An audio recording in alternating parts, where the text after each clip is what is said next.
12 তারিখে নির্বাচন, এই নির্বাচন নিয়ে কি আপনাদের মনে কোনো সংশয় আছে যে নির্বাচনটা হবে কি হবে না? যেহেতু নৌকা নাই ব্যালটের নৌকা নাই, ব্যালটে ভোটও দেবে না আমাদের, নতুন কোন নেতা কর্মী ভোট দেবে না। আমরা ভোট দেবো কোথায়? হ্যাঁ, এখন আমাদের কাছে অনেকে আসবে, অনেকে মিছে মিছে কথা বলবে, অনেকে পটাবে, অনেক কিছু করবে, কিন্তু আমাদের এটাই মাথায় রাখতে হবে যে ওই ব্যালটে আমরা ভোট দিতে পারি না বা আওয়ামী লীগ ভোট দেবে না। আমরা নির্বাচন বর্জন করি না, আমরা নির্বাচন করতে চাই, কিন্তু ওরা আমাদের করতে দেবে না। ডিফারেন্সটা ওখানে, তফাৎটা ওখানে। বিএনপি বর্জন করেছে, আমরা বর্জন করি না। আমরা তো নির্বাচন করতে চাই, আমরা জিতবো, সেই ভয়ে তারা নির্বাচন করতে দেবে না। তাই নির্বাচন করুক, কতদিন টিকে থাকে দেখবো আমরা। 1 মাঘে শীত যায় না, কাজে এটা মাথায় রাখতে হবে। দিন ফিরে আসবে, ওই অত্যাচারীর দিন বেশি দিন থাকে না। এখন নির্বাচন দিয়েছে, এটা কোন ধরনের নির্বাচন? আওয়ামী লীগ আমলে নির্বাচন নিয়ে প্রশ্ন তোলে। আমরা তো কোন দল নিষিদ্ধ করিনি নির্বাচন করতে পারবে না। বিএনপি কে কি আমরা নিষিদ্ধ করেছিলাম? আমরা নিষিদ্ধ করি নাই। বিএনপি নিজে ইলেকশন করেনি, কেন করেনি? এটা খুব স্পষ্ট। 2008-এ যে নির্বাচন, সেই নির্বাচন নিয়ে তো কেউ প্রশ্ন উঠাতে পারে না। সেই নির্বাচনের রেজাল্টটা কি ছিল? আওয়ামী লীগ এককভাবে 48% ভোট পায়। 259 আসনে নির্বাচন করে, বাকি আসনগুলি আমরা শরিক দলকে দিয়ে দিই। 259 আসনে আমাদের নৌকা মার্কা নিয়ে আমরা ভোট করে 233টা আসন আমরা পেয়েছি। আর বিএনপি জামাতকে সাথে নিয়ে 20 দলীয় ঐক্যজোট করে 300 আসনে নির্বাচন করে 32% ভোট পেয়েছিল, 30টা আসন পেয়েছিল। এই রেজাল্টের পর বিএনপি আর নির্বাচনই করতে চায়নি। 2014 সালে আমি নিজে তো খালেদা জিয়াকে প্রস্তাব রেখেছিলাম, পার্লামেন্টের যে কটা নির্বাচিত প্রতিনিধি আছে সকলকে নিয়ে নির্বাচনকালীন সরকার গঠন করে আসেন আমরা নির্বাচন করে আপনি যে মন্ত্রণালয় চান সে মন্ত্রণালয়ে দেব। আমি নিজে তাকে ফোন করেছিলাম যে আসেন আপনি 1 কাপ চা খান, আমরা আলোচনা করি কিভাবে সুষ্ঠু নির্বাচন করা যায়। আমরা তো এককভাবে নির্বাচন করতে চাইনি কখনো, বা কোনো দলকে আমরা একেবারে নিষিদ্ধ করে দিয়ে একা একা জিততে চাইনি। কারণ কেউ যদি ইলেকশনে না আসে আমাদের করার কি আছে? 2018-তে ইলেকশনে এসেছিল, পয়সা খেয়ে খেয়ে নমিনেশন দিয়ে এক সিটে 2-3জন নমিনেশন, নিজেরাই মারামারি কাটাকাটি, অমনি প্রত্যাহার। তারপরে এই ডক্টর ইউনূস আর এই বিএনপি মিলে, জামাত বিএনপি মিলে এই নির্বাচনকে প্রশ্নবিদ্ধ করা সারা বিশ্বব্যাপী ইচ্ছাকৃত ভাবে করেছে তারা। কিন্তু একটাও কোনো অনিয়ম দেখাতে পেরেছে? 2024-এর নির্বাচন তারা নির্বাচন করবে না, আমরা চেষ্টা করেছি আনতে, তারা করে নাই, বয়কট করেছে। আওয়ামী লীগ নির্বাচন করে বেরিয়ে এসেছে। এই নির্বাচন নিয়ে যে প্রশ্ন করে, আজ পর্যন্ত দেখাতে পেরেছে যে এই নির্বাচনে একটা অনিয়ম হয়েছে বা কোনো একটা নির্বাচন কেন্দ্রে খুনোখুনি হয়েছে বা কোথাও মারামারি, কিছু তো দেখাতে পারবে না। কিন্তু অভিযোগ আছে এবং ইন্ডাস্ট্রির টাকা আছে, পয়সা আছে, সেই পয়সা দিয়ে সারা বিশ্বব্যাপী অপপ্রচার করে বেড়াচ্ছে। কিন্তু আজকে যে নির্বাচন, কেন আওয়ামী লীগকে নিষিদ্ধ করা হলো? আওয়ামী লীগ কেন ইলেকশন করতে পারবে না? কেন আমাদের নৌকা থাকবে না? তার কারণটা খুব স্পষ্ট। তারা জানে যতই আমার বিরুদ্ধে বদনাম দিক, যতই আমাকে মৃত্যুদণ্ড দিক, আওয়ামী লীগ যদি ইলেকশনে অংশগ্রহণ করে তো জনগণ আওয়ামী লীগকে ভোট দেবে। তার কারণ তারা আওয়ামী লীগকে চায়, কারণ আওয়ামী লীগ সন্ত্রাস দমন করে মানুষের জীবনের নিরাপত্তা নিশ্চিত করেছে। আওয়ামী লীগ জনগণের আর্থসামাজিক উন্নতি করে তাদের মাথা পিছু আয় বৃদ্ধি করেছে, তারা খেয়ে পেয়ে সুখে ছিল, শান্তিতে ছিল।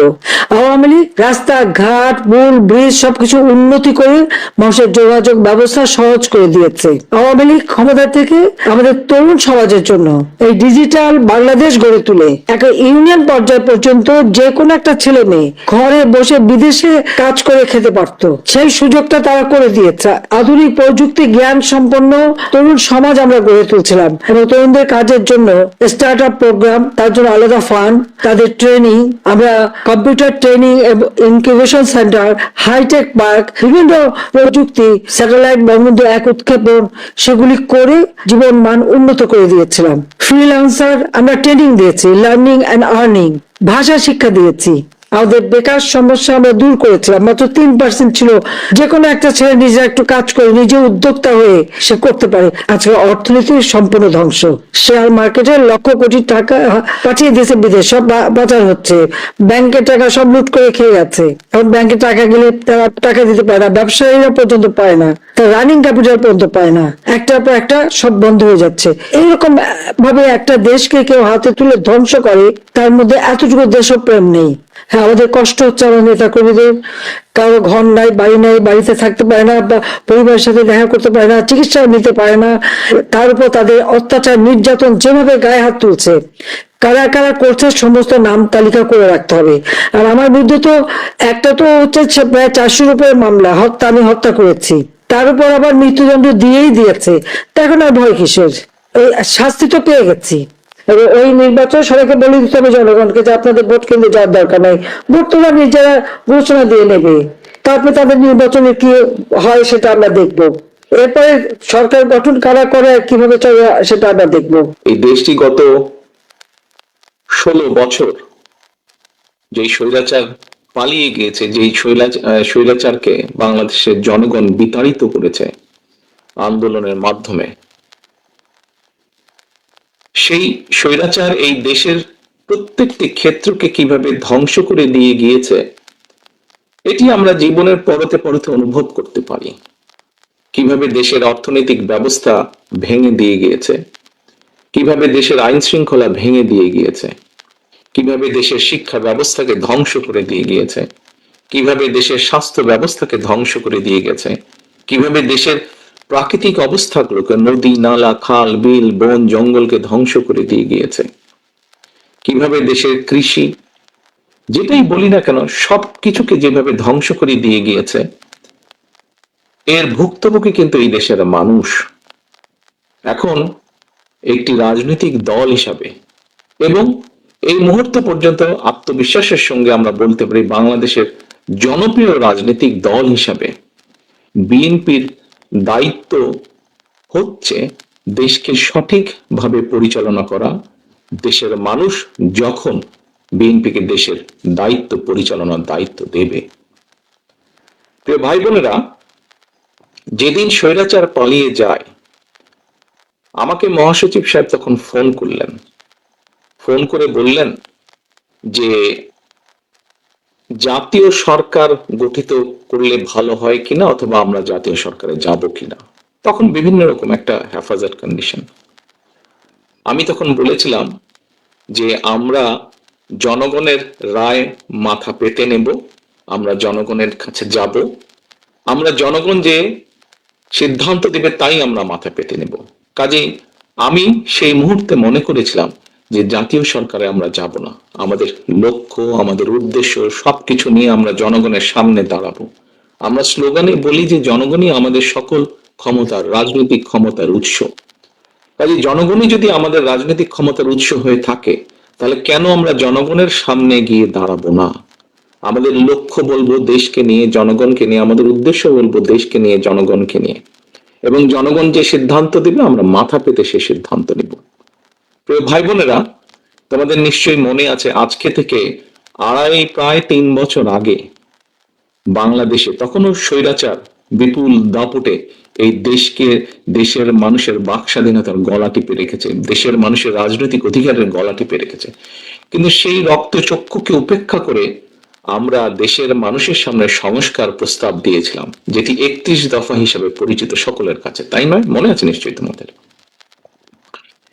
এই 31 দফার মধ্যে তোমরা 31 দফা মানুষের কাছে নিয়ে গিয়েছো। আজকে আমরা 31 দফার ভেতর থেকে বিভিন্ন শ্রেণীর মানুষের কিভাবে আমরা ভাগ্যের পরিবর্তন ঘটাতে পারি সংক্ষেপে তোমাদের সামনে আজকে 8টি সাবজেক্ট উপস্থাপন করা হয়েছে। এর মধ্যে আছে, এখানে এক বোন বলেছে সে ক্ষুদ্র জনগোষ্ঠীর প্রতিনিধিত্ব হিসেবে বলেছে, তার প্রশ্নটি অন্যরকম ছিল। অন্যান্য অনেকেই বলেছে শিক্ষা নিয়ে বলেছে, অনেক কিছু নিয়ে বলেছে।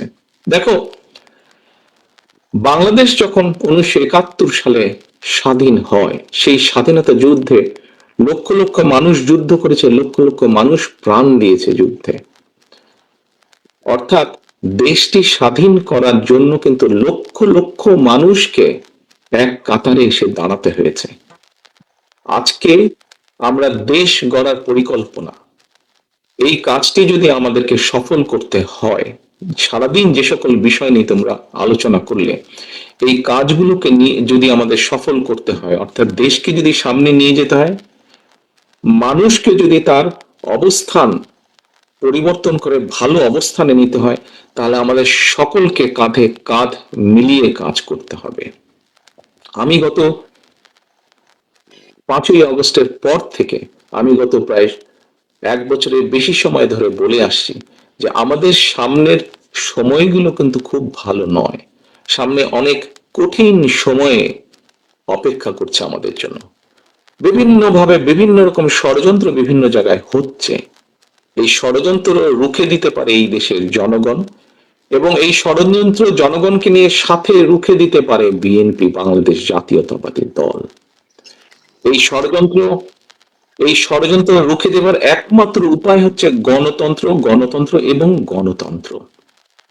আমরা যদি গণতন্ত্রকে প্রতিষ্ঠিত করতে পারি, যে কোনো মূল্যে জনগণের মতামতকে প্রতিষ্ঠিত করতে পারি, তাহলে অবশ্যই অনেক ষড়যন্ত্রকে আমরা রুখে দিতে পারবো। কিন্তু ষড়যন্ত্রকে রুখে দিতে পারলেও তারপরেও কিন্তু সামনে অনেক কঠিন সময়।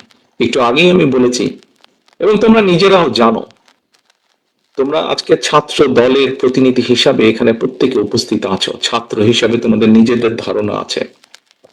প্রত্যেকটি ক্ষেত্রে একটি অরাজকতা বিরাজ করছে। কাজে আমরা এখানে আজকে অর্থনীতি নিয়ে আলাপ করেছি। আমরা এখানে তরুণ যে সমাজ, কয়েকজন তোমরা প্রশ্ন করেছে, তরুণ যে সমাজ, তাদের সামনে সবচেয়ে বড় যে সমস্যাটি তাদের কর্মসংস্থানের বিষয়, এই কর্মসংস্থানের বিষয় নিয়ে আমরা আজকে এখানে আলাপ করেছি। আমরা দেশের মানুষের স্বাস্থ্য নিয়ে এখানে আলোচনা করেছি। আমরা এখানে দেশের যে অর্ধেক সমাজ নারী সমাজ, এই নারী সমাজকে কিভাবে এম্পাওয়ার্ড করা যায় এবং তাদের কন্ট্রিবিউশনকে সমাজের মধ্যে নিয়ে আসা যায়, এবং যেটার শুভ ফল দেশের অর্থনীতি, দেশের সমাজ ব্যবস্থা, পরিবার, স্বাস্থ্য সবকিছুর উপরে শুভ অবস্থাটা পড়বে, কিভাবে সেটা করা যায় তা নিয়ে আমরা আলোচনা করেছি। দেশের পরিবেশ নিয়ে আমরা আলোচনা করেছি, দেশের শিক্ষা ব্যবস্থা নিয়ে আমরা আলোচনা করেছি, কিভাবে শিক্ষা ব্যবস্থাকে আমরা গড়ে তুলতে পারি, কিভাবে শিক্ষকদেরকে আমরা গড়ে তুলতে পারি সুন্দরভাবে। কারণ শিক্ষকদেরকে যদি আমরা গড়ে তুলতে পারি, তাহলে ভবিষ্যৎ শিক্ষা ব্যবস্থাকেও সুন্দরভাবে গড়ে তুলতে পারবো। কিন্তু এই কাজগুলো করা কিন্তু কঠিন কাজ, নট ইম্পসিবল, কিন্তু অনেক কঠিন কাজ।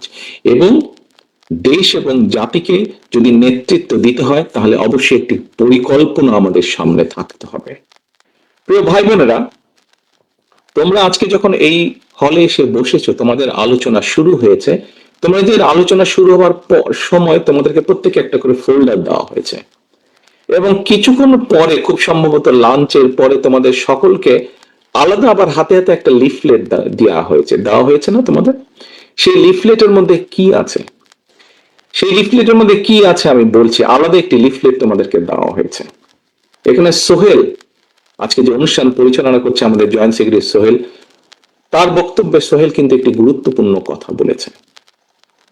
আমি ব্যক্তিগতভাবে বিশ্বাস করি একটি বিষয়, আমরা যতগুলো পরিকল্পনা নিয়েছি, এই পরিকল্পনাগুলোকে সফল করতে হলে যেরকম আমাদের যোগ্য ব্যক্তিদেরকে বিভিন্ন জায়গায় দায়িত্ব দিতে হবে, কিন্তু তার থেকে দুইটি বড় ইম্পর্টেন্ট বিষয় আছে, যেই দুইটি বিষয়কে যে কোনো মূল্যে আমাদেরকে অ্যাড্রেস করতে হবে। এবং এই দুইটি বিষয়কে যদি আমরা অ্যাড্রেস করতে না পারি, আমাদের পুরো জাতি এবং দেশ সংকটের মধ্যে পড়বে। কি দুটি বিষয়? এক, দুর্নীতি, যে কোনো মূল্যে দুর্নীতির লাগাম টেনে ধরতে হবে। দুই, আইন শৃঙ্খলা পরিস্থিতি, যে কোনো মূল্যে আইন শৃঙ্খলা পরিস্থিতির লাগাম টেনে ধরতে হবে। দুর্নীতি ছেয়ে ফেলেছিল দেশকে, এবং 2001 সালে দায়িত্ব পাওয়ার পরে কিভাবে খালেদা জিয়ার সরকার ধীরে ধীরে ধীরে ধীরে দুর্নীতির অবস্থার উন্নতি ঘটিয়েছিল, দুর্নীতি থেকে ধীরে ধীরে কিভাবে দেশকে বের করে নিয়েছিল, একটি আন্তর্জাতিক সংস্থার যে অ্যানালাইসিস, সেই অ্যানালাইসিস একদম পুরা সুন্দরভাবে তোমাদের সামনে তুলে দেওয়া হয়েছে সেই লিফলেটটার মধ্যে।